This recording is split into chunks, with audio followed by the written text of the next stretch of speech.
함께하면 됩니다. 함께하면 됩니다. 함께하면 됩니다. 여러분 끝까지 함께 갑시다. 함께하면 됩니다.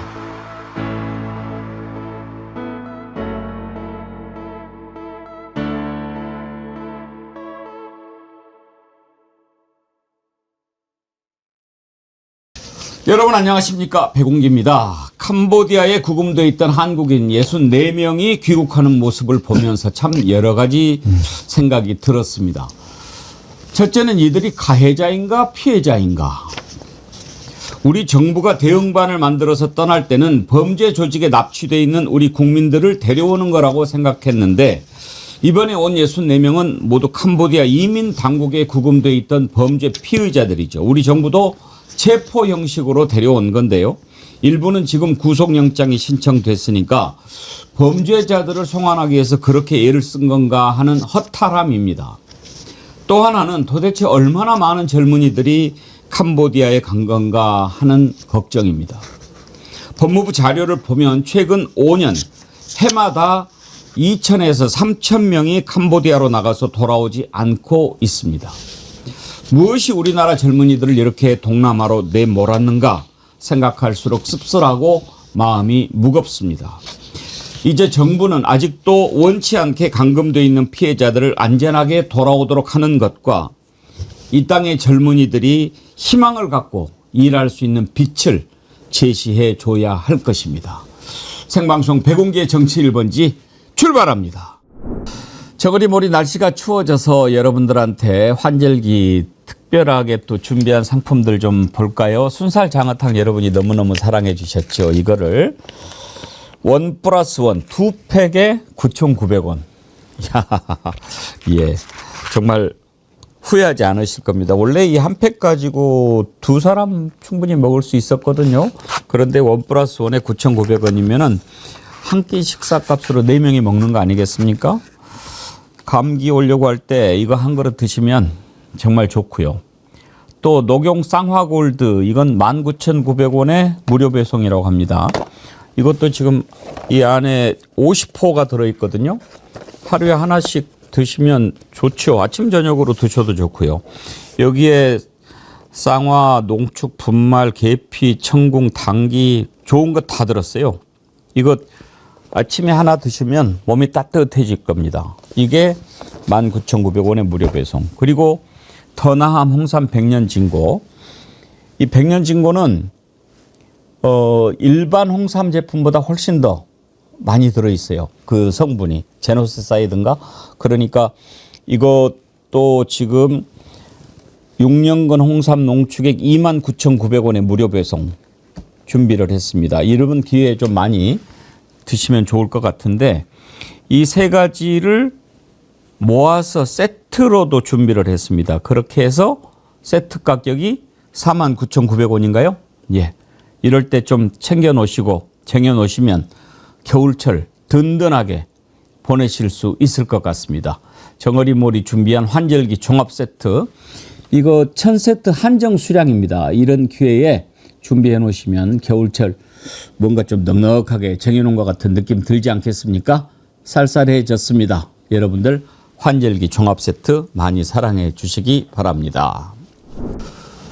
기온이 뚝 떨어졌습니다. 오늘 아침 서울 최저 기온이 5도, 내일은 4도까지 떨어지는군요. 가을을 아직 충분히 느끼지도 못한 것 같은데 설악산에는 또 첫눈이 왔다고 하고 겨울로 급히 이렇게 가는 것 같은데 좀 아쉽죠. 마음이 바빠집니다. 여러분 남은 가을 잘 담아 두시길 바랍니다. 건강이 제일이니까요. 이럴 때일수록 감기 안 걸리게 주의하시길 바랍니다. 여러분들이 건강해야 대한민국이 건강합니다. 월요일 아침 함께 하실 세 분 패널 소개합니다. 최진봉 성공회대 교수님 어서 오십시오. 네, 안녕하십니까. 반갑습니다. 뒤에 있는 황금 들녘 어울리시죠? 네, 예. 잘 어울리네요. 가을 정치가 물씬 풍기고 있습니다. 구름도 멋있는데요? 네, 오늘 아주 황금 들녘으로 배경을 깔아봤습니다. 아참, 여러분들께 부탁 하나 드릴게요. 깊어가는 가을 사진들 좀 보내주십시오. 저희 이메일로 보내주셔도 좋고 카페로 보내주셔도 좋고 그러면은 여러분들이 보내주신 가을 사진으로 배경을 좀 장식해 보고 싶습니다. 좋은 가을 사진들 보내주시면 저희가 배경으로 쓰도록 하겠습니다. 여러분들 잘 부탁드립니다. 임세은 전 청와대 부대변인님 어서 오세요. 네, 안녕하십니까. 반갑습니다. 네. 양지열 변호사님 함께합니다. 어서 오십시오. 네, 안녕하세요. 네.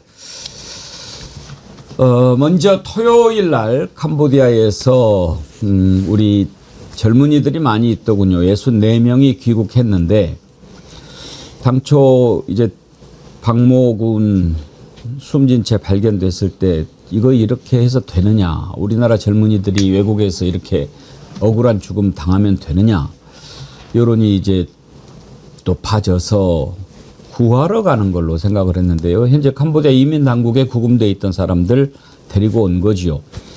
일단 한 명을 데려오는데 경찰관 2명이 옆에서 이렇게 호송을 해야 되니까 그 2배 이상 되는 뭐 190명 가까운 경찰관이 파견돼서 데리고 왔고 또 그 데리러 가는 시기에 베트남 국경에서 또 30대 여성이 숨진 채 발견됐죠. 근데 이 여성은 보니까 또 모집책이었더라고요. 어떻게 보면 가해자이기도 하지요. 거기에서 보이스피싱 가담해가지고 우리나라 사람들을 상대로 많은 돈을 또 뜯어냈던 그런 일들을 한 사람들 아니겠습니까? 그렇지만 거기까지 갔을 때는 속아서 간 사람들이 대부분이고 가서 너무나 심한 폭행, 고문 이런 걸 견디다 못해서 어쩔 수 없이 그 일을 하게 된 측면도 있고 그렇지만 또 하다 보니 범죄자가 되고 이런 일들이 쭉 이어진 겁니다. 이 문제를 어떻게 풀어야 될까? 이제 한국과 캄보디아의 관계도 지금 좀 여러 가지 문제가 생겨나고 있고요. 오늘은 이 내용부터 먼저 다뤄보도록 하겠습니다.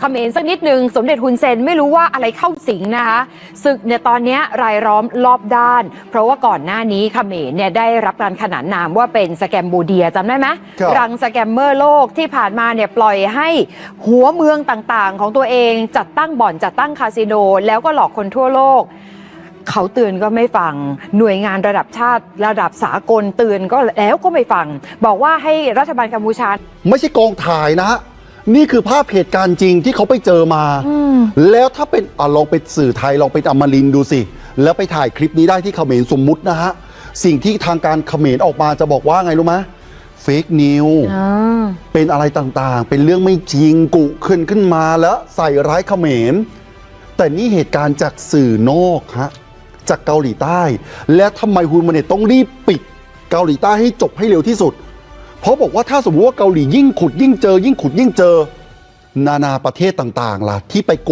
หกเอาไว้ในเวที UN น่ะปราบสแกมเมอร์ปราบยังไม่ได้ปราบเลยฮะมีข้อมูลเรื่องของพลเมืองของเขาที่ถูกสังหารคือถูกทรมานจนตายในพื้นแผ่นดินของกัมพูชาแล้วศพก็ยังไม่ถูกส่งกลับไปที่บ้านวันนี้รัฐบาลเห็นบอกทุบโต๊ะเลยแล้วก็สภามีการประชุมกันล่าสุดวันนี้ทำงานไวมากเลยนะพอเมื่อวานมาถึงขอภาพล่าสุดเลยค่ะรัฐมนตรีช่วยกระทรวงการต่างประเทศของเกาหลีคุณผู้ชมคะคิมจินอาแล้วก็คณะทำงานซึ่งก็ประกอบด้วยหน่วยงานหลายฝ่ายกองทัพก็มีนะเจ้าหน้าที่หน่วยปฏิบัติการพิเศษก็มีเหมือนกันวันนี้เนี่ยพอมาถึงปุ๊บเข้าทำเนียบ예, 태국 방송의 보도를 보셨는데요. 이제 태국은 지금 캄보디아하고 적대적 관계죠. 전쟁도 치렀고요. 그러다 보니까 캄보디아를 더 공격적으로 비난하는 모습을 볼 수 있습니다만 아무튼 우리나라가 캄보디아와 이렇게 관계가 지금 그동안에는 뭐 나쁜 게 아니었죠. 뭐 공적 원조도 우리가 하려고 했고 그러나 문제는 지금 보면 그동안에 정말 수많은 젊은이들이 캄보디아로 갔고 거기에서 납치되고 또 감금되고 원하지 않는 일에 가담하고 이런 문제가 계속 생겼는데도 불구하고 그동안의 윤석열 정부에서는 이런 부분들에 대해서는 전혀 신경도 쓰지 않으면서 뭐 공적 원조로 하니 뭐 통일교를 통해서 뭐를 개발하니 이런 것으로만 신경을 쓰지 않았습니까? 그랬다가 이 일이 이제 불거진 겁니다. 이렇게 사망자까지 나오는 상황이 된 거죠. 문제는 이제 아직도 많은 젊은이들이 갇혀 있는데 이번에 돌아온 64명은 그냥 캄보디아 경찰 이민 당국에 구금돼 있던 사람들이거든요. 아직도 많은 젊은이들이 여전히 거기에 있을 거고요. 이런 부분들을 어떻게 또 처리해야 될까 하는 것도 좀 고민을 해볼 대목입니다. 무엇보다 최진봉 교수님, 네. 이번에 온 사람들이 가해자인가 피해자인가 이 부분이 이제 좀 헷갈려요. 그렇죠. 왜냐하면 이 사람들이 범죄 혐의에 일정 부분 연루돼 있는 건 분명합니다. 그러니까 이제 가해자의 측면도 있죠. 그런데 그럼에도 불구하고 강제로 어쩔 수 없이 억압된 상태에서 본인의 의사와 관계없이 폭력을 당하거나 아니면 협박을 당해서 그런 행위를 했을 경우에 정상참작이 또 돼야 되지 않겠습니까? 그런 부분들을 이제 잘 골라낸다고 생각하고, 그래서 이제 64명에 대해서도 어떤 사람들은 구속영장이 청구가 되고 어떤 사람은 안 되고 이런 경우가 생기는 것 같아요. 그러니까 아마 경찰이 관련돼서 조사를 진행해서 명확하게 구분해내는 작업들을 했을 걸로 생각이 됩니다. 그래서 정말 그 범죄 조직에 들어가서 일을 했더라도 정상참작이 되는 부분은 일정 부분 본인의 의사와 관계없이 끌려갔을 경우, 그리고 뭐 감시와 폭행, 폭력, 그다음에 억압 이런 부분들 때문에 불가피하게 그런 행위를 했을 경우에는 일정 부분에 뭐 그것도 처벌받아야 되는 건 맞지만요. 그럼에도 불구하고 그런 부분에 대한 정상참작이 반드시 있어야 된다고 생각합니다. 왜냐하면 그 사람들 입장에서는 원치 않은 일을 했던 거 아니겠습니까? 그래서 그런 부분들이 잘 구분해내는 게 필요한데, 저는 좀 안타까운 게 국민의힘은 이걸 가지고 64명을 데려온 것에 대해서 비난을 하더라고요. 범죄자들이라 하더라도 우리 국가에 데려와서 그들이 안전한 상태에서 조사받고 법적 처벌을 정당하게 받는 게 필요하다고 저는 생각합니다. 그럼 그 사람들이 나쁜 짓 했으니까 그냥 외국에 놔둬야 됩니까? 거기서 어떤 대우를 받든지 놔둬야 되는 상황은 아니라고 생각하거든요. 근데 국민의힘에서는 그런 부분에 대해서 그거 데려온 게 뭐가 그렇게 중요하냐 이런 식으로 자꾸 비난을 하던데, 우리 국민의 생명과 안전을 지키는 것이 국가의 원칙이고 대통령의 임무 아니겠습니까? 역할이고. 그런 부분들을 충실했으면 박수를 쳐주고 어떻게든지 함께 이 문제를 잘 풀어낼 생각을 해야지, 그런 방식으로 접근하는 것은 대단히 정쟁적인 부분, 정치적인 부분이 아닌가 하는 생각이 듭니다. 일단은 데려와야지요. 임세우 소장님. 지금 잘못을 저지른 사람들이 물론 있지만 데리고 오지 않고 그냥 놔두면 또 계속해서 범법 행위를 할 수밖에 없는 거 아닙니까? 맞습니다. 그렇고요. 아무리 거기서 만약에 범죄를 저질렀다 하더라도 자국민 보호는 가장 중요한 국가의 의무입니다. 데려와서 여기서 처벌을 받는 게 오히려 맞는 것이고요. 그리고 현지 사법 체계의 한계라는 게 분명히 있습니다. 타국이기 때문에 접근할 할 수 없는 여러 가지 지점들이 있고 인권 문제 등도 고려를 해야 됩니다. 사실 그곳에서 굉장히 인권 탄압을 받았다고 이야기도 나오기 때문에 우리나라 대한민국이 직접 수사권을 갖고 국내에서 엄정하게 수사를 하는 것이 원칙인 겁니다. 그래야지 오히려 이 실제적인 범죄 사실이나 진실 규명에 혹은 또 처벌에 또 가장 유리할 수밖에 없습니다. 현지에서 조사를 하다 한들 어차피 외국이기 때문에 우리가 수사권이나 뭐 조사권이나 분명한 한계가 있을 수밖에 없고요. 수사 과정에서도 통제나 이런 것들도 분명히 작용할 수밖에 없습니다. 그리고 아무리 그랬다 한들 저는 되게 놀랐던 게 주진우 의원의 발언 보고 놀랐습니다. 문신 보고 놀랬다 이러면서 마치 문신한 사람 자체를 되게 폄하하는 식의 발언을 했어요. 문신을 한 사람 이퀄 범죄자 이런 식으로 SNS를 올렸더라고요. 문신 보고 국민이 다 놀랐다. 아니 뭐 물론 문신을 많이 한 분들도 있고 없는 분들도 있고 그중에서 피해자이면서 가해자 분들도 있고 하지만 문신을 갖고 이렇게 이야기하면은 본인 지역구에 계신 분들 중에 문신한 사람은 과연 없을까요? 왜 그렇게 그 정쟁만을 위해서 국민의 생명과 안전을 위한 정부의 노력을 이렇게 폄하하는지 저는 알 길이 없고요. 정말 본인이 국회의원이고 국민의힘이 국민을 생각하는 그 정당이라면 지금 이렇게 비난만 할 게 아니라 오히려 이 송환에 대해서도 좀 노력을 하고 우리 국민이 안전을 보호받을 수 있는 실질적인 대책을 함께 고민하는 것이 맞다고 저는 봅니다. 그렇게 비판만을 위한 비판은 그게 이 해결에 전혀 도움이 되지 않다는 점을 다시 말씀드리고 싶습니다. 그렇죠. 이은주님, 피해자냐 피의자냐가 중요한 것이 아니라 대한민국 국민은 대한민국이 보호를 하든 처벌을 하든 끝까지 책임진다는 것이 핵심이겠지요. 그렇죠. 이번에 이제 돌아온 64명은 당국에서 캄보디아 당국에서 범죄단지 적발을 해서 잡아들인 사람들이거든요. 그러니까 일단 캄보디아에서는 이민법을 위반한 그런 피의자입니다. 근데 우리나라에서 보면 속아서 그쪽에 간 사람들이 대부분이거든요. 나 처음부터 보이스피싱 할 거야 라고 간 사람들은 거의 없습니다. 왜냐하면 맨 처음에 갔을 때 이 사람들이 접했던 게 이쪽으로 오면은 엄청난 고수익을 보장해 준다. 이렇게 해서 갔던 거 아닙니까? 뭐 수영장 관리하면은. 그런데 이제 이따가도 그 문제를 살펴보겠지만 우리 젊은이들이 정말 그런 부분에 대해서 조금 생각을 해봤으면 좋겠어요. 그렇게 쉽게 벌 수 있는 게 어디 있겠습니까? 그리고 캄보디아가 우리나라보다도 훨씬 더 GDP가 낮고 개발도상국 아닙니까? 저개발국 아닙니까? 거기에서 그렇게 일해가지고 한 달에 몇 천만 원씩 준다면 캄보디아가 왜 그렇게 살겠습니까? 그런 것을 의심을 해보고 그래야지. 거기 가면은 몇 천만 원 준대. 그게 범죄로 이용될 것이라고 하는 것을 예상을 못 합니까? 일단 뭐 대포 통장 만들어서 가지고 가야 되고 이러잖아요. 그런 걸 보면 참 안타까워요. 문제는 지금 캄보디아에 이번에 돌아온 64명 말고 얼마나 많은 젊은이들이 또 있겠습니까? 저는 이번에 이렇게 자료 보면서 정말 깜짝 놀랐는데요. 박찬대 의원이 법무부로부터 제출받아서 공개한 자료를 보니까 캄보디아에 간 한국인들이 참 많더라고요. 2021년에 5,476명. 그랬다가 2022년에 이제 윤석열 정부 들어선 때죠. 35,600명이에요. 35,600명이 캄보디아로 들어가고 이제 이때는 지금 뭐 관광객도 있고 그럴 거예요. 그리고 2023년에는 84,378명, 그리고 2024년에는 10820명 이렇게 막 늘어납니다. 그런데 갔다가 돌아온 사람을 봤더니 2021년에는 113명이 안 돌아왔는데 2022년에 3,200명, 23년에 2,600명, 24년에 3,200명. 이 수가 돌아오지 않은 거예요. 그러면 뭐 하느냐? 왜 안 돌아왔느냐? 이게 궁금한 거예요, 양재열 변호사. 네, 그렇습니다.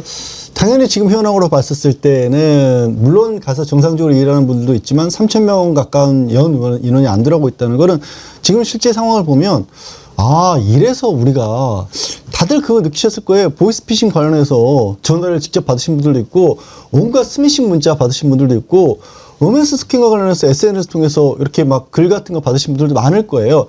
주식 거래, 그 거래방 같은 데 온다고 텔레그램이 됐든 아니면 카카오가 됐든 메시지도 갑자기 뜨는 경우도 있었거든요.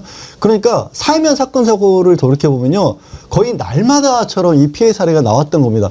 자, 3,000명 정도가 저기에 나가서 하루에 10건만 대한민국을 향해서 보이스피싱이라든가 스미싱 같은 걸 시도했다고 생각해 보시죠. 그럼 하루에만 해도 3만 건인 거예요. 그게 460일 쏟아지고 있었으니까 대한민국에서 주변에요. 보이스피싱 사례 찾아보면요. 그냥 널리고 널렸습니다. 그만큼 많은 피해자들이 국내에서 만들어지고 있었다라는 거예요. 그러니까 아까 두 분이 얘기하신 것 잘 지적을 하셨지만 64명 가까이를 소환해 왔는데 왜 범죄자들만 데려갔나? 이거를 지적할 게 아니라 형사 주권은 독립국가로서는 기본인 겁니다. 우리 국민이 범죄를 저질렀다고 우리 국내에 데려와서 처벌해야 되는 필요성이 저기서도 나오는 거예요. 저렇게 해서 한번 거기서 적발이 됐든 우리가 찾아냈든 간에 데려와서 처벌을 하고 그다음에 이 사람들은 철저하게 출국 금지를 시키고 그다음에 나갔던 사람들이 태국이나 베트남에 이런 곳들을 통해서 거쳐서 들어왔다고 할지라도 범죄 전력이 있구나를 우리 출입국 관리사무소에서 파악을 해서 못 나가게 막아야 되는 겁니다. 그리고 이런 것들이 잘 알려져야 아까 지금 마지막으로 지적하신 것처럼 젊은이들 같은 경우도 이런 광고를 접했을 때 이건 범죄구나라는 인식이 생기는 거거든요. 사실 역설적이지만 왜 이렇게까지 바깥으로 보이스피싱 사범들이 많이 나가기 시작했냐면요. 한 10여 년 전까지만 해도 국내에서 범죄 조직이 많이 했어요. 그러다가 이 보이스피싱이라든가 스미싱에 반드시 필요한 게 대포 통장인데 대포 통장을 거래하는 것 자체를 불법으로 처벌을 하기 시작했습니다. 그러니까 국내에서는 보이스피싱 사범들이 활동할 여지가 없어진 거예요. 그러다 보니까 바깥으로 나가게 된 거거든요. 근데 말씀드렸다시피 바깥에 나가 있는 사람들도 우리가 철저하게 처벌하고 데려오고 이걸 반복을 해놔야 더 이상 나가지도 않고 국내 피해자가 없어지는 거예요. 그것도 같이 고려를 해줘야 될 것 같습니다. 아까 돌아오지 않은 사람들 표 한번 다시 띄워봐 주세요. 저는 저걸 보면서 정말 저렇게 많이 나가서 안 돌아왔구나 했는데 2022년에 3,000명이 안 돌아옵니다. 그리고 그다음부터 2,000명, 3,000명. 저건 뭘 의미할까요? 물론 이제 보이스피싱 범죄가 막 활발해지고 이것으로 막 돈 버는 사람들이 생기면서 그런 측면도 있지만 2022년에 윤석열 정부 출범한 이후 아닙니까?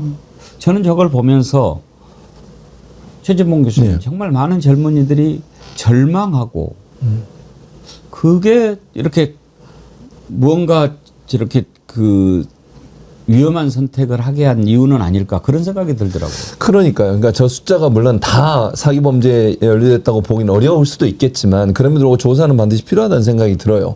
뭐 입국에서 오랫동안 거기서 일을 하면서 있을 수도 있고 하면 다른 나라로 이동을 해서 들어올 수도 있는 거니까 그런 것까지는 확인해 봐야 되겠지만 저렇게 많은 숫자가 바로 입국에서 들어오지 않는다고 하면 좀 특이한 건 경우는 분명해요. 왜냐하면 일반적으로 여행을 가더라도 다른 나라로 가서 오는 경우는 그렇게 많지 않거든요. 한 군데 가서 그곳에 있다가 들어오는 경우가 일반적으로 대부분이기 때문에 그런 점으로 본다면 저건 특이하고 이상한 현상인 거죠.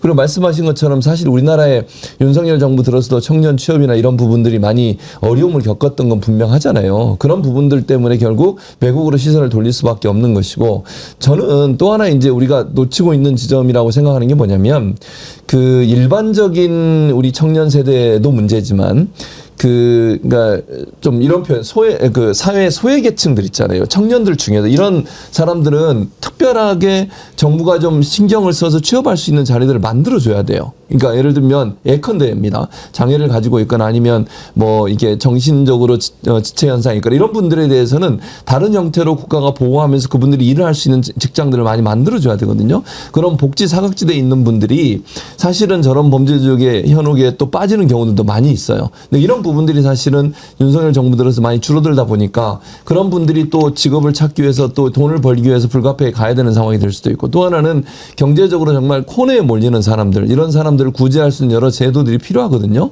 뭐 국민의힘은 늘 그러지 않습니까? 예를 들면 뭐 이재명 정부 들어서도 그 탕감 정책이라든지 또 자영업자들 소상공인들 이런 분들 같은 경우에 코로나 이후에 어려움을 겪고 있는 분들이 일정 부분 좀 경제적 도움을 주는 부분 이런 부분들을 퍼주기라는 둥 무슨 뭐 돈을 가지고 뭐 그 사람들에게 어떻게 한다는 둥 이런 식으로 계속 공격을 하고 비판을 하면서 그런 분들이 계속 코너에 몰려서 더 이상 삶을 계속하기가 어려운 상황 가운데 빠지다 보면 결국 이런 선택을 할 수도 있다고 보거든요.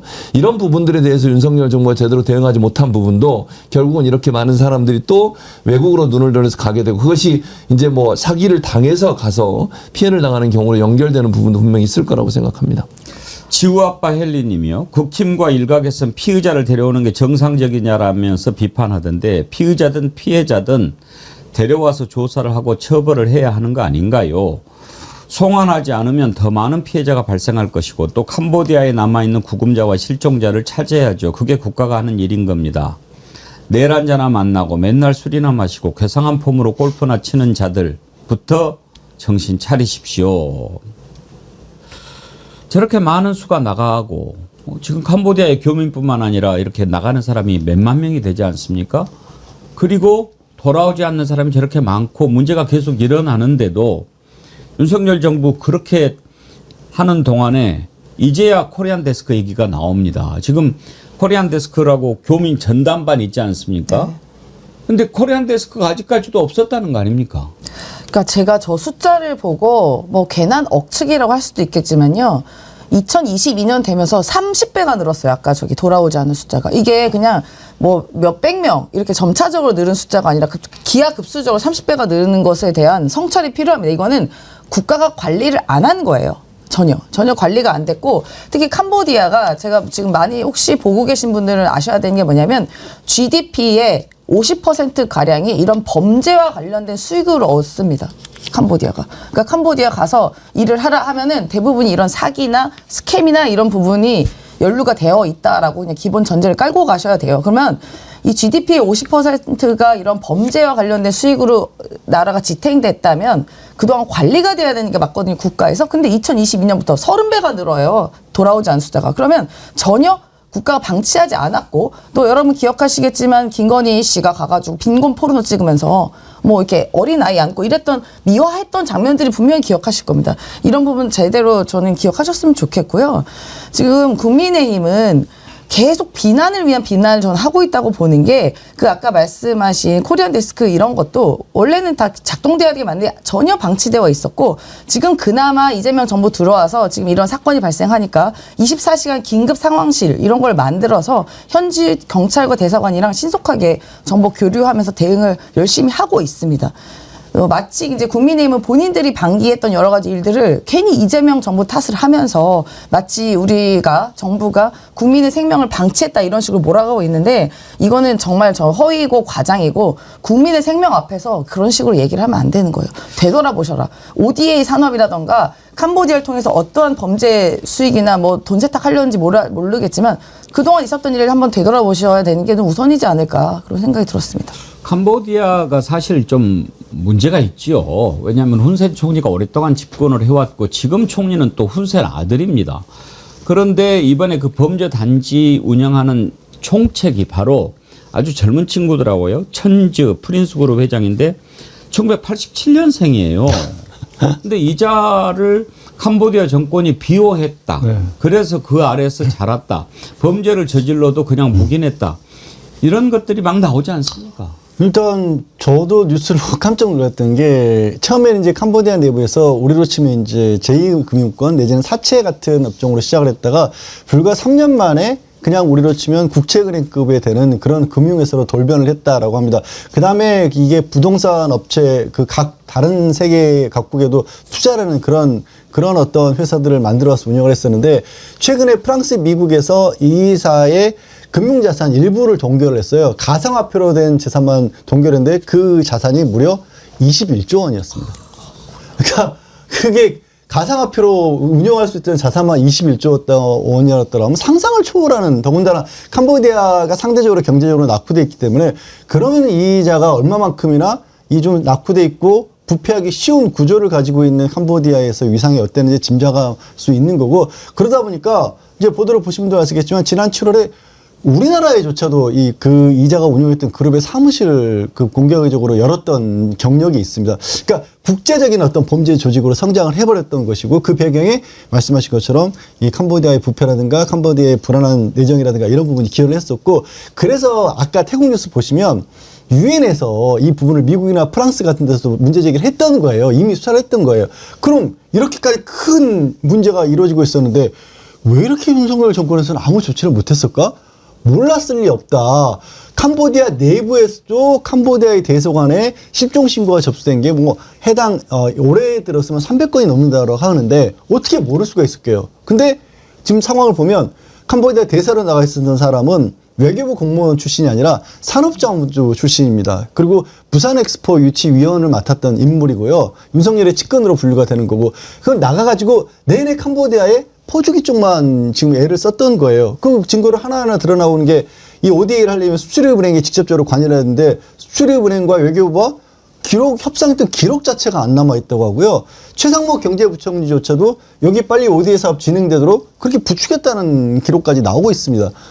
그러니까 정말 국민 보호 내지는 저는 여기서 더 나가서 의심되는 게 1000억대 단위로 이 수출입은행에서 이 지원금을 해줬는데 그러면 캄보디아 관료들만 배부르게 해줬을까요? 부패한 관료들만? 거기 ODA로 나가는 돈은 어떻게 쓰였는지를 우리가 관리 감독하지 않는 거거든요. 우리 쪽에서는 떼먹은 거 없을까? 뭐 이런 생각까지 들어요. 예. 천지 사진 한번 보여주세요. 훈센 총리랑 이렇게 나란히 서 있기도 하고 그러던데 이자가 지금 미국과 영국 정부로부터도 초국가적 범죄로 제재를 받고 있는데, 문제는 이 프린스 그룹이라고 하는 부동산 자회사가 지난 5월에 우리나라에 진출해가지고 강남에서 활동을 했다고 그래요, 임세현 소장님. 말이 안 되고요. 아니, 저분도 철저하게 감독해야 되는 거 아닙니까? 그러니까 우리가 기업에서도 어떠한 투자가 있으면 그게 감사도 있고 컴플라이언스도 있고 다 관리를 하는 거예요. 그게 기본입니다. 그런데 저게 국가가 나서서 이런 식의 범죄에 연루가 되어 있다? 그런데 그게 어떻게 관리가 안 됐었죠? 그러니까 제가 이게 여러 가지로 윤석열 정부가 희한한 게 캄보디아랑 뭐가 있었길래 왜 그러지? 라고 이상했었어요. 예전부터.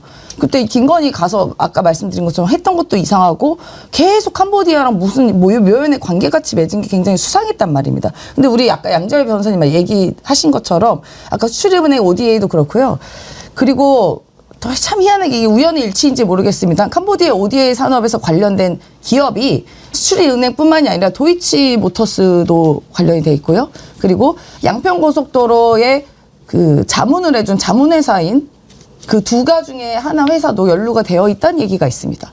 뭐가 이렇게 김건희 씨와 관련된 혹은 윤석열 부부와 관련된 일에 캄보디아 관련된지 모르겠고 아까 저분 뭐 아까 87년생이라고 그러셨나요? 근데 이게 왜 관리가 안 되는 겁니까 국가에서? 이거 모를 수가 없어요 그동안에. 의도적으로 눈 감게 한 거 아닌가라는 생각밖에 들지 그럼요. 않죠. 캄보디아 정부가 이 천지를 뒤에서 봐주고 그러지 않았다면 뿌리 뽑기는 오히려 더 쉬운 구조였더라고요. 이번에 우리가 웬치라는 것을 알게 됐는데 완전 닭장같이 이렇게 그 범죄 단지가 있지 않습니까? 딱 이렇게 은밀히 숨어서 활동을 하는 게 아니라 아예 초소까지 만들어 놓고 딱 저렇게 돼 있어요. 저기에서 다 범죄가 일어났던 거 아닙니까? 마음만 먹으면 소탕이 아주 쉽게끔 돼 있는데 저는 저 범죄 단지 보고 맨 처음에 무슨 교도소인 줄 알았어요. 그런데 저기에서 버젓이 그런 범죄 행위가 저질러지고 있는데도 캄보디아 당국이 손을 놓고 있었던 거 아닙니까? 그건 뭔가 뒷배가 있는 거죠. 그런데 이 천지라고 하는 자가 훈센 전 총리 그리고 훈만의 지금 총리 고문을 맡고 있고 그러더라고요. 그러니 뭐 저걸 더 말해서 못하겠습니까? 한 가지 더 짚어보죠. 떡국열차님, 지금 이런 상황에도 캄보디아 가서 안전하다고 홍보하던 작은 여행 유튜버들 무시하면 안 됩니다. 작지만 숫자가 많아서 관심 있게 봐야 할 것 같습니다. 이런 글을 주셨는데 지금 뭐 안전하다고 홍보하고 이런 걸 떠나서 지금 그 앞에서 막 BJ들이 많이 가서 방송을 하고 있대요. 뭐 이게 이제 돈 벌려고 하는 것 같은데 저는 이번에 처음 알았는데 최지봉 교수님 네. 엑셀 방송? 엑셀 방송이요. 저도 모르겠어요. 그래요? 처음 들어봤어요. 이 엑셀 방송이라는 네, 게 네. BJ들이 네. 후원금이나 조회수 네. 순위를 엑셀 시트처럼 정리해서 경쟁을 유도하는 방식으로 진행되는 거래요. 참 어쩌고. 그러니까 이게 그야말로 이거는 공적인 업무, 뭐 임무 이런 건 관심이 없는 거네. 엑셀로 정리해서 그러면 결국 돈 버는 기계 이런 역할을 하는 거잖아요. 결국 그런 방식을 통해서 피해는 누가 당하는 겁니까? 모르고 들어와서 방송인 줄 알고 봤다가 거기에 넘어가거나 아니면 거기에 현혹돼 가지고 피해자가 되는 거 아니겠어요? 이거는 저는 그 요즘 이름이 방송 미디어 통신 심의위원회에서 적극적으로 대처해야 된다고 생각해요. 이거는 제재를 해야 되는 상황이라는 생각이 들고요. 저런 식으로 방송을 해가지고 국민들을 현혹해서 뭐 범죄에 빠지게 만든다거나 아니면 사기의 대상이 되게 만드는 행위를 하는 것은요. 철저히 정부가 나서서 조치를 해야죠. 그렇지 않아도 이재명 대통령이 지시를 해서 SNS에 이거 광고 올라오는 거 있잖아요. 캄보디아 이거 사기 집단들이 광고 올리는 거 있거든요. 고수익을 보장한다. 뭐 와서 그냥 쉬다가 가면 된다. 통장만 주고 가면 된다. 이런 식으로 거짓으로 사기 혐의를 하는 모든 그 SNS를 다 가리게 만들었거든요. 마찬가지로 방송 미디어 통신 심의위원회에서 이 부분도 조치를 할 필요가 있겠다는 생각이 듭니다. 이런 상황에 지금 캄보디아 여행 제한하고 있는데 돈 벌 기회라고 생각하는 거죠. 아니 근데 저도 놀랐던 게 굉장히 유명한 연예인이에요. 다 아시겠지만 옛날에 이제 빅뱅의 승리 씨가 캄보디아 그때가 뭐 시기는 제가 잘 모르겠습니다. 방송에 나와서 연설하는 게 나와요. 아까 저 프린스 그룹 딱 뒤에 마크 하고 연설하면서 캄보디아는 안전하고 여기 불안하다는 사람은 다 뭐 욕하면서 뭐 꺼져 뭐 이렇게 이야기하면서 내가 GD도 데려올게. 지드래곤 데려올게. 캄보디아에 데려올게. 여기 얼마나 좋은 나라인지 알아? 막 이러면서 그 영상이 돌더라고요. 그 유명 연예인도 가서 이렇게 홍보하는 거 보고 제가 드악했습니다. 드악. 그러면 저걸 보고 사람들이 그 유명 연예인이라는 기본적인 신뢰가 있잖아요. 저렇게 유명한 사람이 나가 좋다는데 그런 거 아니야? 그래서 이런 것도 더 제재를 해야 됩니다. 그런 거 어디서 해야 됩니까? 이진숙 방통위원장 있었던 그 방통위에서 이런 거 다 보고 걸러내야 되는 거예요. 그동안에 본인들의 임무랑 역할을 다 방기했기 때문에 지금의 사태도 저는 이게 손 놓을 수 없는 거라고 생각합니다. 찾아보시면 다 나올 거예요. 승리가 캄보디아 홍보한 영상. 말이 되는 얘기예요, 지금? 이렇게 범죄의 소굴인 이곳에 젊은이들 보여서 안전하다, 내가 보장한다, GD도 데려오겠다, 이런 얘기를 하는 그걸 버젓이 그 방송이 유통되는 게 말도 안 되는 겁니다. 이제 남은 일은 혹시라도 원치 않게 감금돼 있는, 그러니까 이제 구금이냐 감금이냐. 구금은 당국에 이렇게 잡혀 있는 사람, 감금은 원치 않게 지금 묶여 있는 사람. 어찌됐든 다 들어와야죠. 그리고 다시는 나가지 않도록 해야 되는데 제한만 하는 것이 중요한 게 아니고 왜 나갔는가. 이 젊은이들이 다시는 나가지 않게끔 하는 것. 참 이게 중요한 숙제가 될 것 같습니다. 속보가 들어오는 대로 또 다뤄보기로 하고요. 다음으로 넘어가겠습니다.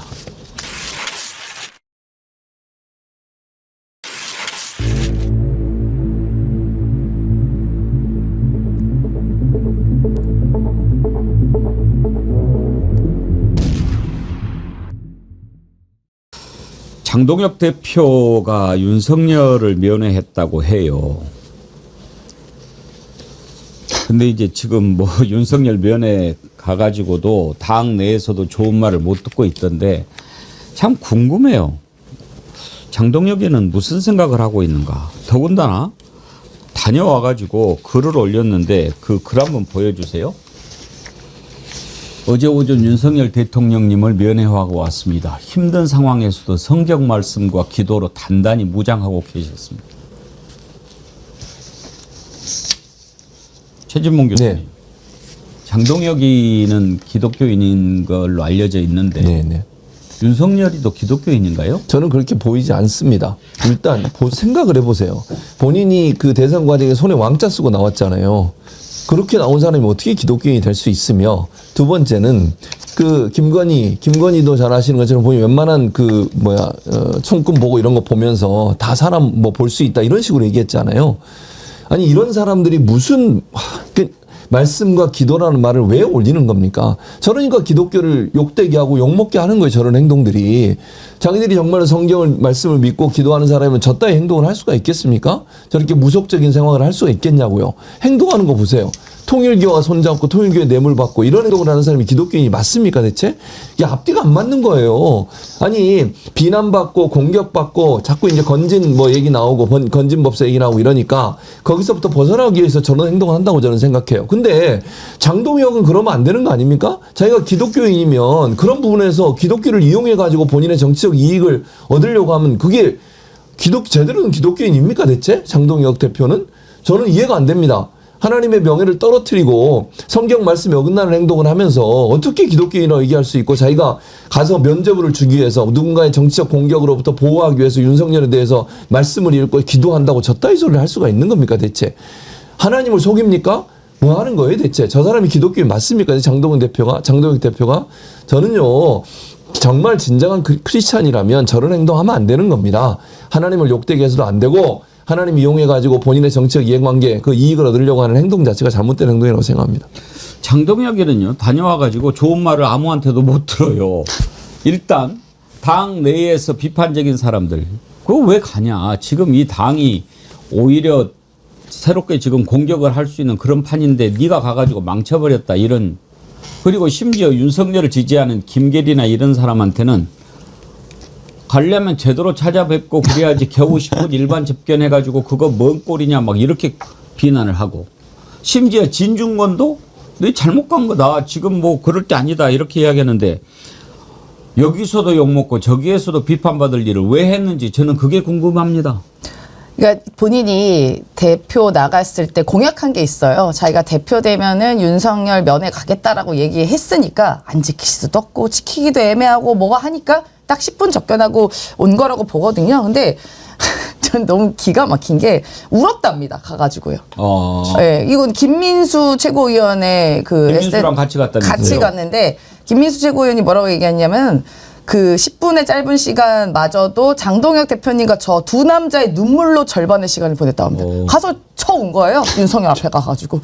뭐 왜 보니까 감격스러워서 운 건지, 아니면 뭐가 안타까운 건지, 좋아서 울었는지, 아니면 내가 여기를 왜 왔을까, 뭐 현타 와서 울었는지 모르겠습니다. 울었답니다. 이 남자 둘이. 지랄을 하고 왔군요. 네. 그렇게 안타깝고 이렇게 마음이 저리면 10분 보실 게 아니라 그냥 옆방 가세요.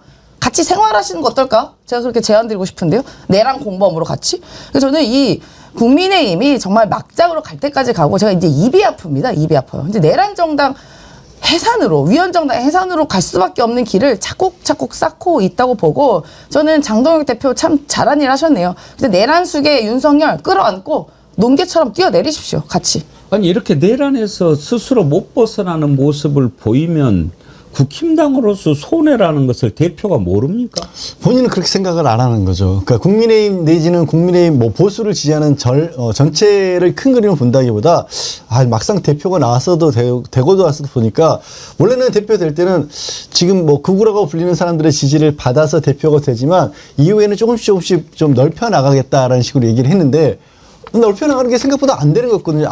그럴 바에는 그냥 여전히 나를 계속해서 지지해 줄 만한 사람들은 그러니까 지금 뭐 아스팔트 극우라고 불리는 그런 사람들밖에 없구나. 그리고 뭐 국제적인 흐름을 보니까 뭐 트럼프도 그렇고 지금 극우들이 생각보다 뭐 범위가 넓어지고 있는 것 같은데 그럼 나도 그냥 그쪽에 가서 계속해서 붙어야겠다라는 생각을 했던 것 같아요.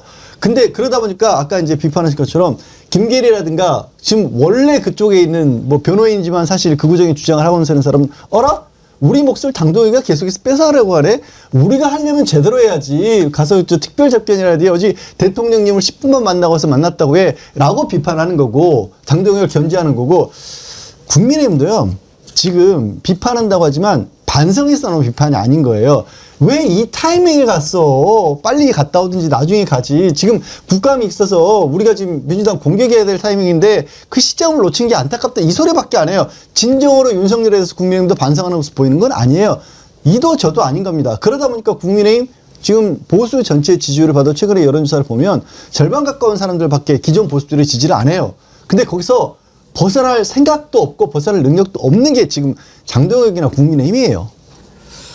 강덕수님, 동혁아, 좌뇌 우뇌는 두개골에 공간이 남아서 있는 게 아니다.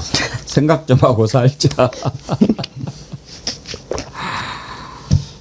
정말 국힘당 일단 일반 상식적으로 생각해도 지금 국감은 사실 야당이 막 이렇게 떠드는 시간 아닙니까? 근데 이렇게 하면은 도움이 전혀 안 되는 건데. 그래서 야당에서도 비판의 얘기가 나오고 사실 국감은 야당의 시간이라고 얘기할 만큼 야당이 활약을 해야 되는데 전혀 뭐 활약조차 아니라 뭐 존재감조차 없지 않습니까? 근데 딱 요 시기에 간 건데 사람들이 그 지점에 대해서 왜 하필 이때냐라고 얘기를 하지만요. 저는 국힘이 장동혁 대표나 뭐 같이 간 김민수 최고요? 두 분이 시점에 대한 조율이 딱히 한 건 아니라고 봐요. 그냥 우리가 추석 때 못 가가지고 약간 민망한데 가야 되지 않냐? 이때? 그래서 간 거라고 보고 그것도 약간 몰래 가려다 딱 걸린 거거든요. 그래서 자기들도 민망했겠지. 내란숙의 피해자랑 어떻게 할 수도 없고 안 할 수도 없고 근데 마치 또 윤어겐 세력한테 등을 입어서 당선은 됐고 대표로 하니까 뭐 져버릴 수도 없고 그러니까 계륵 같은 존재잖아요 윤석열이. 그러니까 몰래 가려다 딱 걸린 거죠. 그러니까 그걸 안 김계리 씨나 이런 사람들이 야 가려면 제대로 접견 가야지 10분 갖게 말이 돼? 라는 비판이 나오는 거라고 봅니다. 근데 김계리 씨 그 지적은 저는 뭐 합당하다고 보고요. 그것도 본인의 당의 1호 당원이잖아요. 1호 당원. 탈당은 했지만 1호 당원이었던 사람을 10분 꼬작 잠깐 면회하게 맞나 싶어서 장동혁 대표가 판사 출신이라서 변호사 자격증 있지 않겠습니까? 선임계를 내시면 특별조건 매일 갈 수 있다. 그거 팁을 하나 드립니다. 네. 지금도 이제 국감이 계속되고 있는데 오늘은 이제 법사위 국감이 좀 관심이죠. 우리 백운계 정치 1번지 경쟁자가 둘이 있어요. 국회 법사위하고 이재명 대통령. 이재명 대통령이 국무회의 하면 또 많은 분들이 거기 보고 가시고 또 법사위 보고 계시고 예 좋습니다. 그래도 보시는 분들이라도 좋아요 꼭 눌러주세요. 좋아요가 5,000명 안 되기도 하네요. 좋아요 눌러주시고 예 오늘 또 열심히 해보겠습니다. 보수형님 TV님은 양쪽 다 보시느라고 바쁘신 모양이네. 오늘 법사위 국민의 짐 제일 많이 떠든 사람이 본인 발언 도중 혼잣말인지 누구 들으라 한 말인지 아이씨바 욕설까지 정말 하루빨리 해체합시다. 뭐 누가 또 욕설했나요? 엄마야. 예. 보수형님 TV님 바쁘시네요. 오늘 법사위는 이제 나경원 남편이 있는 춘천지방법원장이 증인으로 나오는데 나경원은 일단 오늘 국감에 안 나오는 걸로 그렇게 얘기를 했나요? 신상 발언에서 밝히겠다라고 하던데 나경원 같은 경우에는 이 남편 증인으로 나올 때 안 나오는 걸 떠나서 법사위 자체 위원이 돼서는 안 되는 거 아닙니까? 그렇죠. 여러 가지 문제가 많아요. 그러니까 오늘은 물론 뭐 남편이 지금 증인으로 출석하기 때문에 당연히 나가면 안 되는 건데 나가서 신상 발언하겠다고 뭐 이런 얘기를 했다고 그러는데 정말 말도 안 되고 그것뿐만 아니고요. 나경원 의원은 뭐 잘 아시는 것처럼 지난번에 국회 선진화법 위반으로 재판받고 있잖아요. 곧 결과 나옵니다, 이제. 그런 사람이 앉아가지고 법사위가 담당하는 기관이 법원도 담당하는 거 아닙니까? 그러니까 본인의 재판을 담당하고 있는 법원이 피감기관인데 거기에 피감기관으로 앉아가지고 증인 불러가지고 뭐 물어보고 이러면 그게 이해관계 충돌이잖아요. 그것뿐만 아닙니다. 내란 과정에서 어떤 일이 있었습니까? 본인은 국회의원이라면 당연히 와서 계엄 해제 결의안에 동의하고 표결해야 되는 거 아닙니까? 나오지도 않고 오다가 돌아갔잖아요. 정문 앞에서. 두 번째, 본인이 윤석열과 통화했잖아요. 내란 일으키고 나서 윤석열이. 그러면 거기에 대해서 조사가 이루어져야 됩니다. 그러니까 이런 부분에서 의혹이 많은 사람이에요. 내란의 혐의, 내란 과정에서의 연관성. 두 번째는 본인이 이미 국회 선진화법 위반으로 선고를 앞두고 있는 상황. 그런 상황이 여러 가지로 겹쳐 있는데 본인이 법사위에 간사를 하겠다는 것도 말도 안 되고 법사위원으로 일하는 것도 말이 안 돼요. 이해관계 충돌이잖아요. 그러면 자기가 피해서 다른 상임위로 가야죠. 왜 굳이 법사위를 하겠다는 겁니까? 본인과 또 한동훈한테 그런 얘기도 했었잖아요. 그거 좀 취하해달라고 얘기까지 했지 않습니까? 그런 얘기까지 한 사람이요. 그러면 피감기관한테는 압박을 더 넣을 수 있는 상황 아니에요? 충분히 그럴 개연성 우리가 예측해 볼 수 있는 겁니다. 그런 사람이 무슨 법사위 위원을 합니까? 당장 다른 상임위로 옮겨야 됩니다. 나경원이 계속해서 이제 법사위를 버티고 있는 이유가 뭔지는 우리가 다 알지요. 그런데 나경원 오고 나서 법사위가 더 갱판이 되고 있어요. 저 되게 놀랐는데 그 영상을 하나 봤는데 추미애 법사위원장 앞에 가가지고 곽규택, 그다음에 나경원, 송석준 의원 가가지고 뭐라면서 막 협박하고 나경원은 래퍼인 줄 알았어. 왜 이렇게 말이 많아요? 목소리도 왜 이렇게 커? 서영교 의원 잡아먹겠던데 목소리가 더 계속 말을 하면서 이렇게 막 끊임없이 얘기합니다.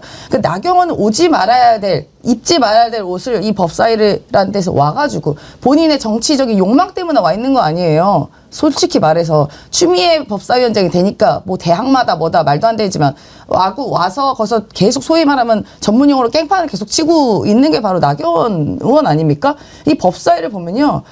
10분 보다가도 질려버리는 게 계속 얘기해요. 계속 방해하고 발언 방해하고 나가버리고 서 있고 뭐 할 수 없는 행동을 너무 많이 합니다. 국회의원이 아무리 국민의힘이 야당이다 하더라도 국민의 대표가 헌법기관입니다. 채통이라는 게 있고 지켜야 될 것이 있는데 그걸 다 무시해요. 그게 누굴 중심으로? 나경원 중심으로. 그 빠루만 안 들었지 거의 입으로 빠루를 진짜 거의 내뱉고 있거든요. 지금 하는 짓이.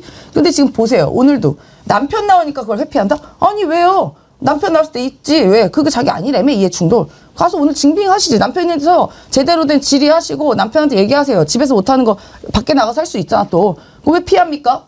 무서워 피해요? 본인이? 스스로 징빙한 거 아닙니까? 이해충돌했다는 것을? 왜 그 자리에 있어요? 그러니까. 말도 안 되는 일을 한 거라고 전 봐요. 절대로 이분은 법사위가 아니라 국회의원 자격조차 없다. 전 그렇게 봅니다. 나경원이 국회의원이 되고 또 법사위원이 된 다음에 남편이 춘천지방법원장이 됐으면 또 몰라요.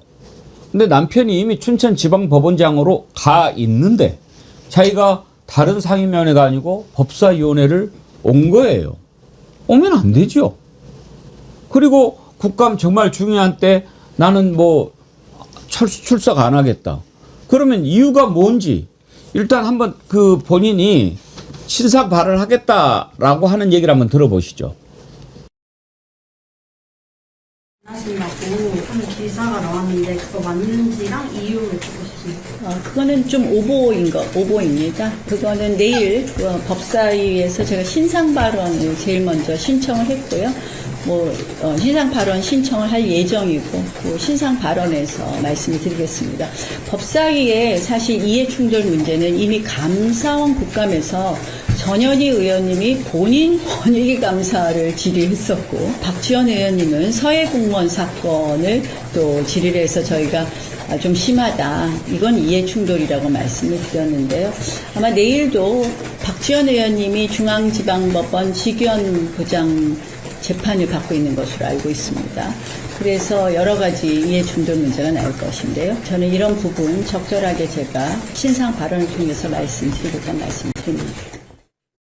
그러니까 무슨 얘기를 하고 싶은 거예요 지금? 지금 본인이 그 너희들도 그러니까 나도 예, 그런다? 뭐 그렇기도 하고 이제 국민의힘 쪽 의원들이 잘 하는 게 있죠. 전혀 비교할 수 없는 것들을 마치 비슷한 상황인 것처럼 차원이 다른 얘기를 끌어다가 나만 그런 게 아니야라는 식의 주장을 하고 있고 뭐 언론에서 어떻게 얘기하는지 몰라도 나는 정당한 거야 이 자리에 있는 게 무슨 이해 충돌 같은 걸로 나를 자꾸 배제하려고 하지 마라는 얘기를 하고 있는 거고요. 근데 저는 사실 뭐 아까 임세훈 소장님도 굉장히 비판적으로 얘기를 하셨지만 나경원 이 상황을 굉장히 즐기고 있을 것 같습니다. 사실 윤석열 정권에서 나경원 의원만큼 그 윤석열 때문에 오히려 더 피해를 봤던 사람도 없는 거고 당대표가 나갔을 때도 낙마를 했었고 그 이후에 수도권의 중진으로서 의원으로서 별로 주목받을 만한 일을 못 만들었는데 하는 일은 딱히 없어요. 그러니까 국회의원으로서 국가에서 법을 만든다든가 아니면 정치적으로 어떤 뭐 방향을 제시하든가 이런 건 없는데 끊임없이 소란을 일으켜서 끊임없이 뉴스에 주목을 받고 있거든요. 저는 국민의힘에 어떻게 보면 처해 있는 상황과 비슷하다고 하는데 뭘 제대로 된 일을 해서 주목받는 게 아니라 자꾸 소란을 만들어서 뉴스의 중심에 서고 있고 그걸 이용해서 자기의 어떤 차기를 노리고 있는 거 그런 거밖에 안 보이는데 어쨌든 본인은 아유 고마울 거예요. 하다못해 백운기 정치일본제에서 날 다뤄주네. 이런 걸 즐기고 있는 거예요 지금. 저는요 막 저런 발언들이 막 이제 나오잖아요. 그 가장 큰 해악이 뭐냐면 억지, 황당, 무게, 정말 어처구니 이런 것들이 맨 처음에는 야 말이 되는 소리를 해라고 그랬다가 저렇게 계속 말도 안 되는 소리를 계속 해대면 나중에 무감각해져요. 맞아요. 그렇게 되죠. 그냥 그게 사실인 것처럼 받아들여진다니까요. 그게 문제예요. 물타기 하는 거잖아요. 자, 한 가지 예만 들어보겠습니다. 본인은 제가 말씀드린 재판이 진행 중에 있어요. 본인 재판 진행 중이고 남편이 지금 피감기관에 증인으로 나와 있어요. 그건 직접적으로 이해관계가 충돌되는 거죠. 전현 의원을 자꾸 물고 늘어지던데요. 전현 의원 건은 권익위원장 때 윤석열이가 억지로 몰아내려고 감사원을 동원해서 감사를 했습니다. 그래서 최종 결론 어떻게 났어요? 무혐의 나왔습니다. 결론 난 거예요. 끝났어요. 더 이상 감사가 진행되지 않아요. 감사원에서 무혐의로 끝냈다고요. 끝낸 걸 물어본 게 왜 이해충돌입니까? 아니 진행되는 거 본인 건 지금 진행이 되고 있다니까요. 본인 재판은 본인 남편이 지금 법원장이고요. 현재 진행형의 사건에서 질의하는 게 이해충돌이지 이미 결론 났다고요. 무혐의 끝났다고요. 그거에 대해서 지난 과정에서 제대로 했는지 그걸 질의하는 게 왜 이해충돌이죠? 본인 거는 진행 중이고 전현 의원 거는 이미 끝난 문제예요. 이미 결론이 나서 예를 들면 재판이 대법원까지 끝났다고 칩시다. 그럼 거기에 대해서 질의하는 게 제대로 재판 절차가 진행되는지 문의하는 게 뭐가 문제가 되는 거죠? 그러니까 본인 거하고 동일하다고 생각하면서 자꾸 비교를 하는데요. 전혀 다른 차원의 문제예요. 본인 사안은 지금 진행 중에 있고 아직 결론이 나오지 않고 선고가 나오지 않은 상태예요. 그걸 압박을 넣으려는 의도가 있다고 하면 그게 압력이고 그게 문제가 되는 것이지 어떻게 이미 끝난 문제를 가지고 그거에 대해서 제대로 했는지에서 질의하는 것이 왜 문제가 된다고 얘기하고 그걸 같은 선상에서 비교를 하는 거죠. 본인의 어떤 그 이해충돌 문제를 피해가기 위해서 문제 안 되는 즉 연관이 없는 내용들을 가져와서 얘기하는 것은 본인의 어떤 그 어려움을 돌파하기 위한 물타기다. 그렇게밖에 얘기 못 하겠습니다.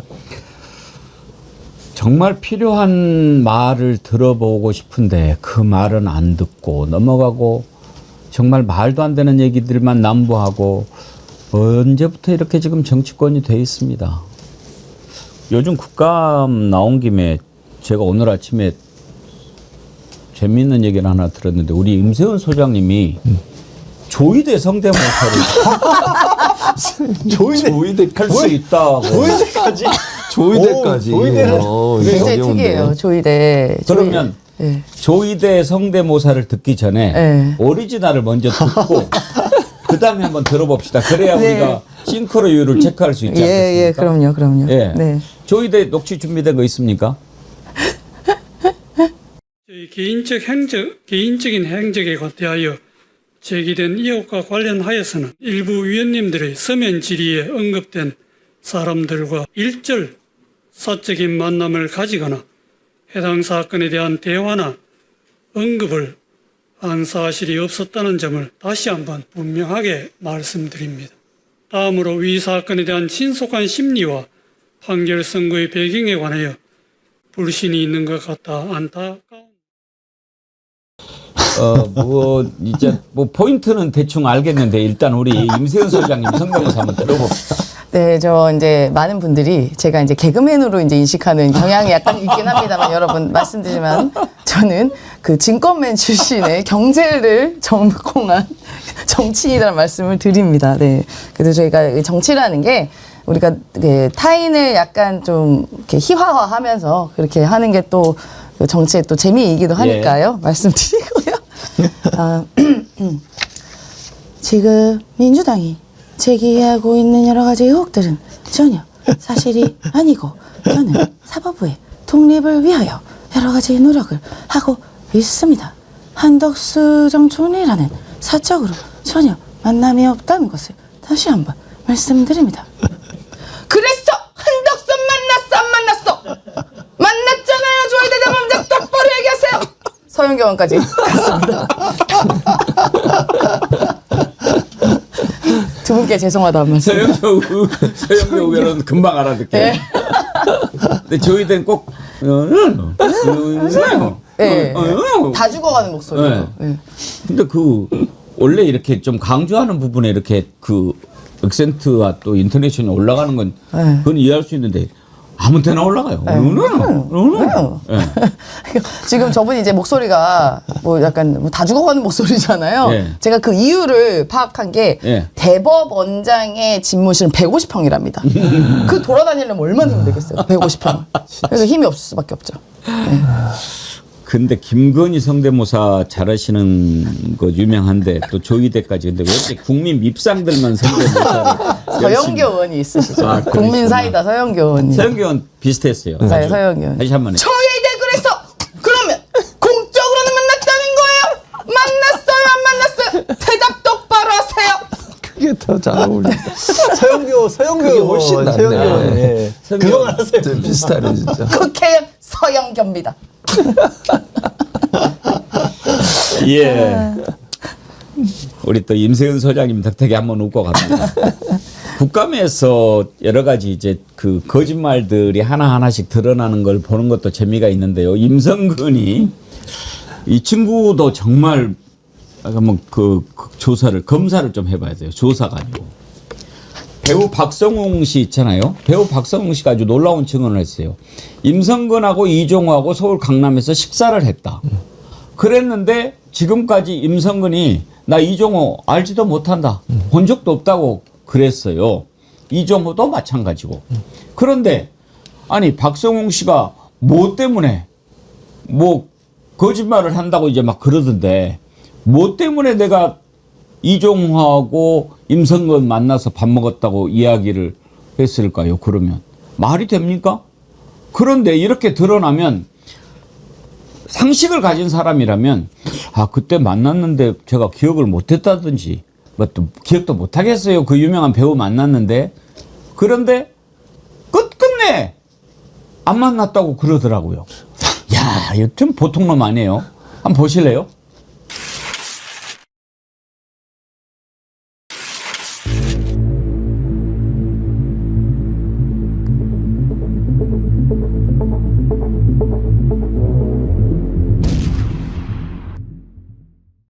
이종호 씨를 끝까지 모른다고 하셨어요. 그런데 임성근 이종호 씨와 식사했다 배우 박성훈 씨가 진술을 했어요. 모르는데 어떻게 식사를 하겠습니까? 이 박성훈 배우는. 그 부분은 사실이 아닙니다. 사실이 아니라고 주장하는 것이 아니고 바로 확인을 하면은 가능한 상황입니다. 확인을 해 주십시오. 이종호 모른다고 하셨습니다. 네. 그런데 오늘 기사가 났어요. 박성훈 배우가 본인과 이종호 씨가 만나는 거 봤다. 같이 식사했다. 이렇게 진술을 한 게 나왔습니다.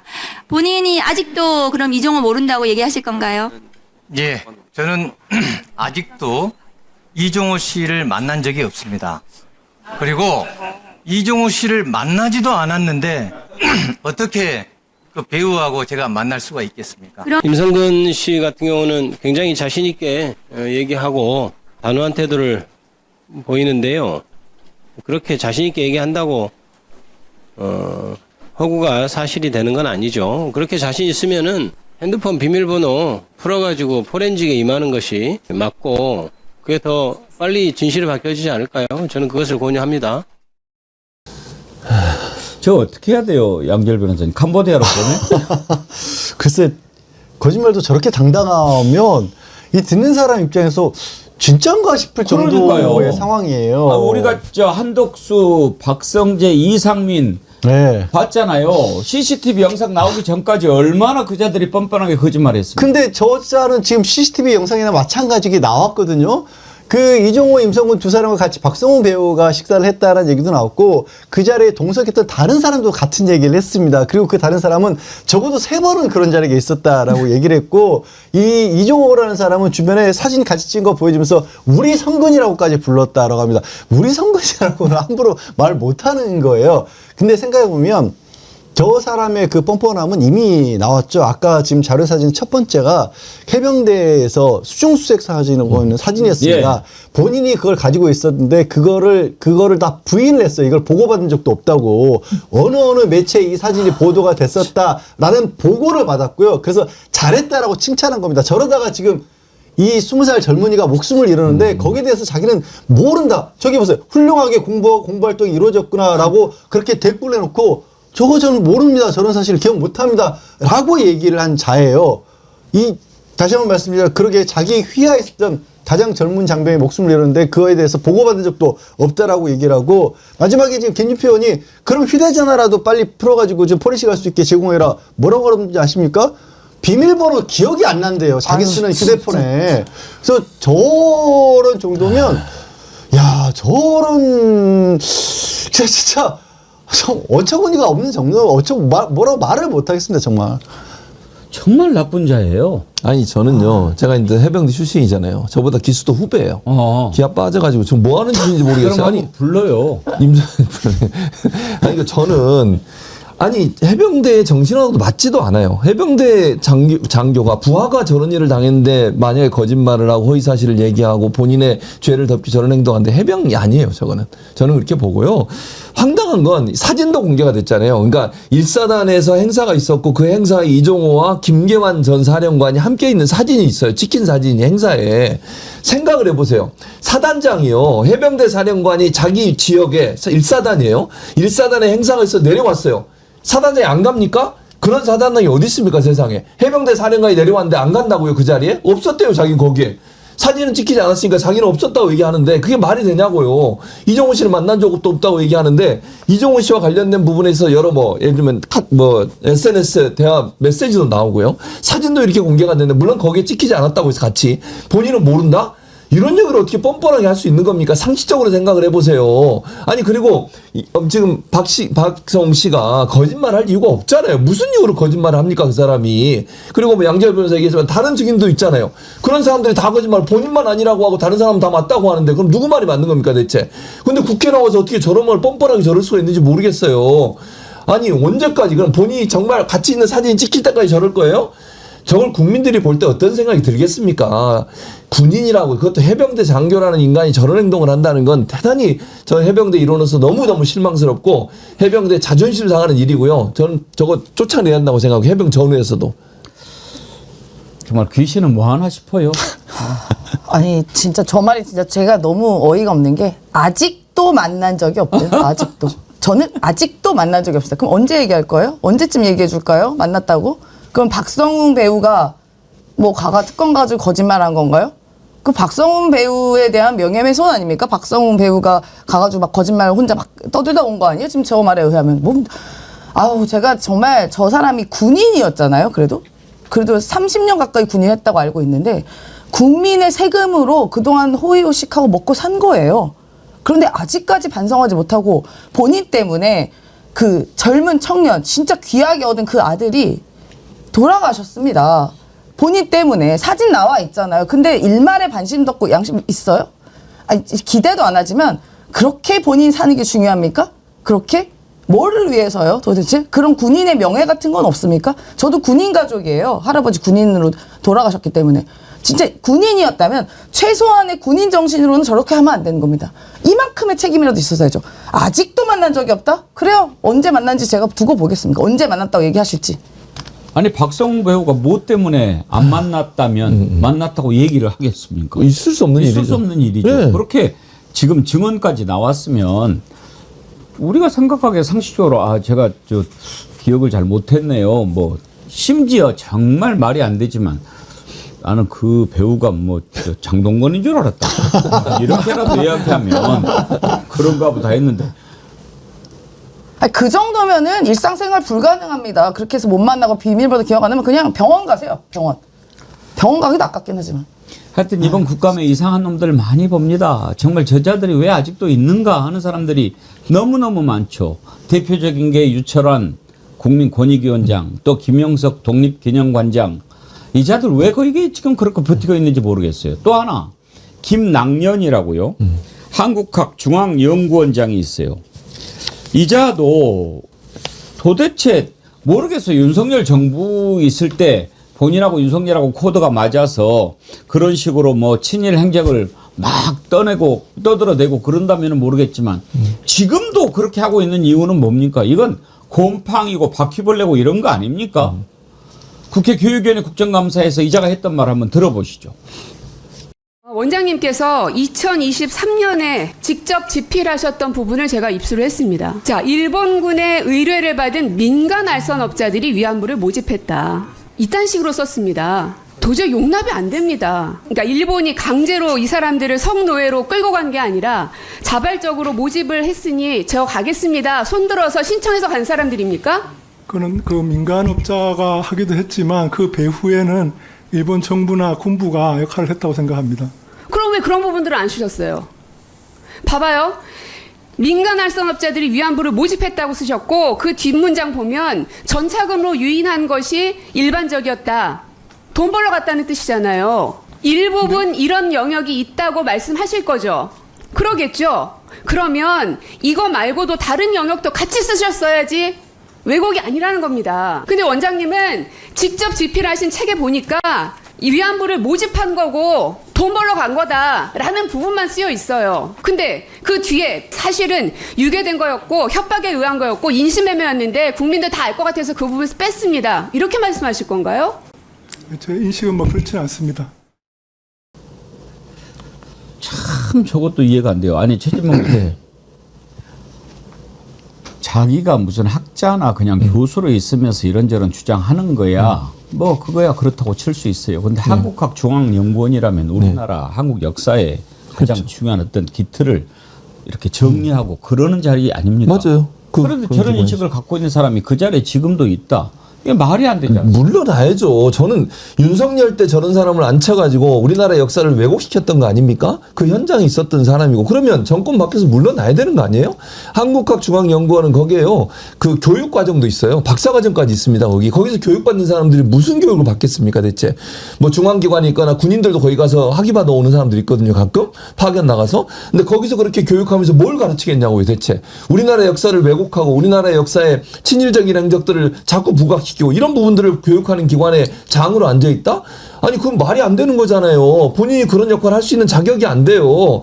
역사 왜곡의 현장에 있었던 자기가 지금 고민정 의원의 말만 들어봐도 위안부 문제에 대해서 본인은 뭐 그런 인식이 아니라고 지금은 저렇게 발뺌하고 얘기하지만 본인의 책임은 구체적으로 그런 부분을 쓸 이유가 없는 거잖아요. 예를 들어서 자 보겠습니다. 민간업자들을 일본 정부가 이용해가지고 모집을 했다. 그래도 본질은 뭐예요? 일본 그 당시에 정부가 우리 여성들을 데리고 가서 위안부로 삼겠다는 목적으로 한 거 아닙니까? 그럼 그걸 썼어야죠. 뭐가 본질인데요, 대체? 아니 민간업자를 내세워서 그렇게 했다고 해서 민간업자가 했으니까 그리고 전치금이라고 그러나요? 돈을 받고 갔다. 이런 얘기를 쓴 건 뭐겠습니까? 미화시키려고 하는 거 아닙니까? 이게 일본 정부가 무슨 위안부로 데려가는 게 아니라 여성들이 자발적으로 돈 벌러 갔다고 하는 이미지를 만들어내려는 의도가 아니면 어떻게 글을 저렇게 쓰냐고요. 본질을 빼고 본질이 아닌 것 그걸 가지고도 본질을 자꾸 가리려고 하는 행동을 한 게 저 글이에요. 글 자체만 보면.